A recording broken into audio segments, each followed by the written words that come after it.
Now that we have learned about artificial intelligence, let's see what is machine learning. Machine learning is to enable machines to learn from data as we humans learn from experience and automatically derive or enhance the machine's strategy to perform its task. It can continuously evolve and make better predictions than traditional programming methods.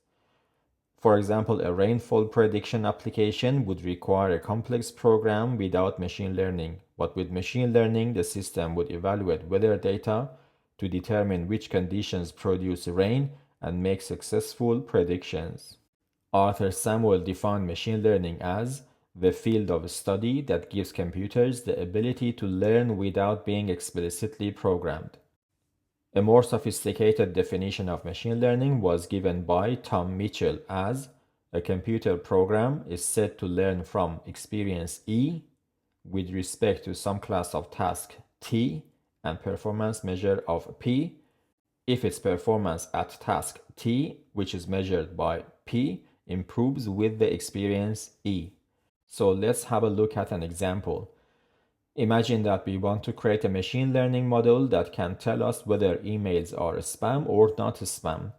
So for that, we need a collection of emails that have known input and known output. For example, the input is the email, the output is whether they are spam or not spam.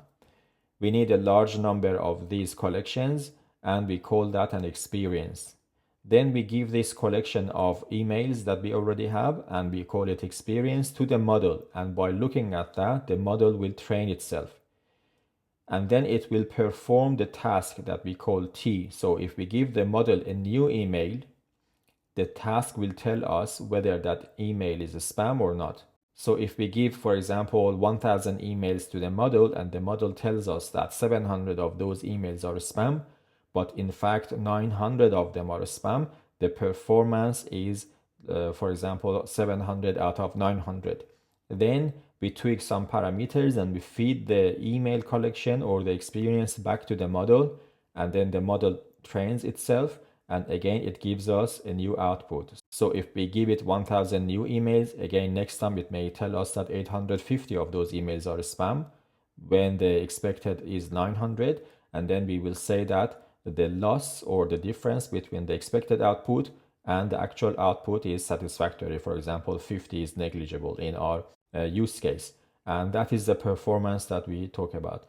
So in a machine learning mechanism, we give an experience that is basically the data that we have, and we know the input and we know the output to the model.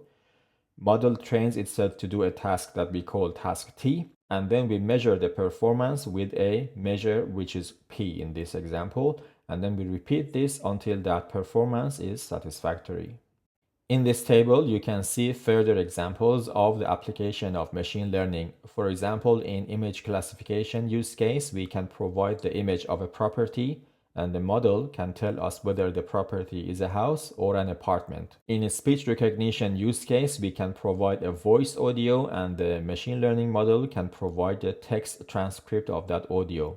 And in translation, we can provide a text in English and the machine learning model can turn it to a text in French.